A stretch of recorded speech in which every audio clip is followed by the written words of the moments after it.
अंघोळ झाल्यावर कपाळ मोकळे का ठेवू नये? अंघोळ झाल्यावर कपाळ मोकळे ठेवू नये आपले पूर्वज सांगत असत. त्याला शास्त्राधार काय होते ते जाणून घेऊया. धर्मशास्त्र सांगते, गंध ही केवळ धर्माची नाही तर मनुष्याच्या अस्तित्वाची खूण आहे. वाचा गंध लावण्याचे फायदे. अलीकडेच आंतरराष्ट्रीय स्तरावर बुद्धिबळ खेळणाऱ्या आर प्रज्ञानदा या भारतीय खेळाडूला परदेशात मुलाखतीच्या दरम्यान विचारण्यात आले, तू कपाळावर ही विभूती का लावतोस? त्यावर 16 वर्षीय प्रज्ञानदा म्हणाला, माझी आई मला सांगते म्हणून. तर मित्रांनो, 16 वर्षीय प्रज्ञानदांच्या जागी आपण असतो तर कदाचित आपणही हेच उत्तर दिले असते. कारण बालपणापासून आपल्यावरही हा संस्कार आपल्या आई आजीने घातला आहे. त्यानुसार आपण कपाळाला गंध लावतो सुद्धा.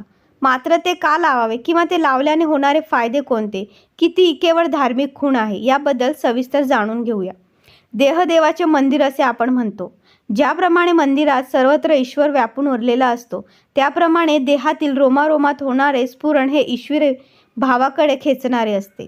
हृदय, यकृत, मेंदू, मूत्रपिंड ही स्थाने तंदुरुस्त असतील तरच देह तंदुरुस्त राहतो. हे अवयव म्हणजे देह मंदिराचे स्तंभ आहेत. या देहात भगवंत नित्य वास करतो. या देहस्थित मूर्तीस गंध लावणे म्हणजे छोटीशी देवपूजाच आहे. ज्या संसारी माणसांना पूजेसाठी देखील वेळ नसतो, त्यांनी किमान स्नान झाल्यावर कपाळावर गंध लावून अंतरात्म्याची पूजा जरूर करावी. गंध लावण्यामागे रहस्य म्हणजे गंध लावताना अंगुली स्पर्श होतो. ही अंगुली मध्यमाच असावी, म्हणजे मधले बोट असावे. त्या बोटाचा थेट हृदयाशी संबंध आहे. अंगुलीतून प्रवाहित होणारे स्पंदने थेट हृदयाला जाऊन भिडतात. गंध लावण्याचे व्यावहारिक कारण म्हणजे गंध लावणारा मनुष्य सहसा पापकर्मास प्रवृत्त होत नाही, कारण तो देवाचे अस्तित्व मानणाऱ्यापैकी एक असतो. सकाळी कपाळावर गंध लावून केलेली मानसपूजा दिवसभर आपण देवाच्या साक्षीने काम करत आहोत याची जाणीव देत राहते.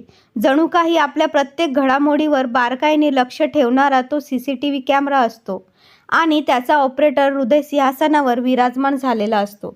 आपण कोणाच्या निगाडीत आहोत हे कळल्यावर जसे वाईट कृत्य करण्यास धजावत नाही, त्याप्रमाणे माझ्याकडे देव माझा पाहतो आहे ही जाणीव गंधाद्वारे सातत्याने होत राहते. गंध लावणाऱ्या व्यक्तीकडे समाज देखील संस्कृती रक्षक या भूमिकेतून पाहतो. ही केवळ धार्मिक खूण नाही तर स्वतःच्या अस्तित्वाची स्वतःला करून दिलेली जाणीव असते. म्हणून हिंदू धर्माने आणि आर्य संस्कृतीने तिलकविधीला धर्मात स्थान दिले आहे. पूर्वीपासून स्त्री पुरुष कपाळावर गंध लावित असत. त्याची जागा आता टिकल्यांनी घेतली. परंतु गंध लावण्यामागे शास्त्रीय कारणे देखील आहेत. गंध केवळ सुगंधी म्हणून नाही तर अनेक औषधी गुणांनी परिपूर्ण असे चंदन, हळद, अष्टगंध, गुलाल, कृष्णचंदन इत्यादी विविध पदार्थांनी युक्त असते. आपले मस्तक शांत राहावे, गंध दरवळत राहावा आणि कपाळावरील 2 भुवयांच्या मध्ये स्थित असलेले चक्र कार्यरत व्हावे यासाठी देखील गंध लावले जाते. तिलकधारी व्यक्तींच्या भक्तिभाव, मनाची निर्मळता, सात्विकता, सोज्वळता व सद्गुणाचे दर्शन गंधातून घडते. कोणाही सुवासिनीचे हळद कुंकाची लावलेली 2 बोट तिच्या चेहऱ्यावरचे तेज वाढवतात. कीर्तनकार, प्रवचनकार, व्याख्याते, गुरुजी, पुरोहित मंडळी अबीर, चंदन किंवा अष्टगंधाचा टिळा लावतात. तो पाहता त्याच्याही चेहऱ्यावर सात्विक भाव उठून दिसतात. पूर्वी देखील लढाईला जाण्यापूर्वी आणि विजयश्री मिळवून परत आल्यावर मधल्या करांगुलीने कपाळावर खालून वरच्या दिशेने गंधाचे बोट उमटवले जाई. त्याला विजय तिलक म्हटले जात असे. त्याला देखील बहुमान होता. बहीण भावाला, पत्नी पतीला, आई मुलांना गंध लावून त्यांच्या दीर्घायुष्याची प्रार्थना करते. यशस्वी व्यक्तीचेही औक्षण करून त्याला उत्तरोत्तर यश मिळत राहावे म्हणून गंध लावले जाते. एवढेच काय तर नवीन वस्तू आणि नवीन वास्तू यांना देखील गंध लावून पूजन केले जाते.